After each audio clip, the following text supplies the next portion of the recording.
Tonight, a high-stakes summit taking place in Alaska between President Donald Trump and Russian President Vladimir Putin. ABC's Christiane Cordero is in Anchorage with details on what both leaders said after their meeting today.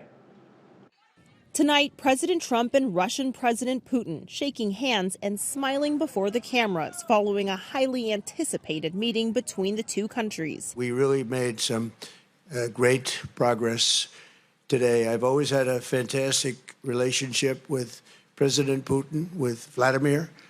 We had many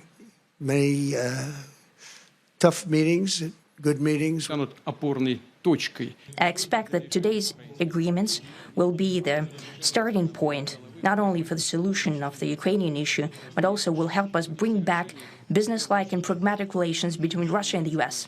But it's not clear what the two sides agreed to. Today's talks happened behind closed doors at Joint Base Elmendorf-Richardson in Anchorage, Alaska. As the two met on the tarmac, a B-2 bomber and 4 F-35 fighter jets flew overhead, a symbol of American military might. And then with the backdrop of pursuing peace, the U.S. delegation led by President Trump, Secretary of State Marco Rubio, Special Envoy Steve Witkoff, and the Joint Chiefs of Staff sitting across their Russian counterparts. One key person not in attendance, Ukrainian President Volodymyr Zelensky. Trump said he'd call and tell him about the meeting.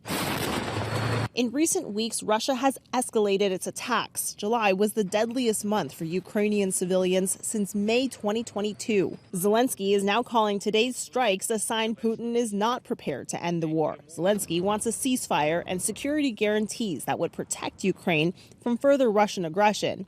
At the end of the meeting, Vladimir Putin suggested the next meeting would be in Moscow. President Trump replying he'll get a little heat, but could see it happen.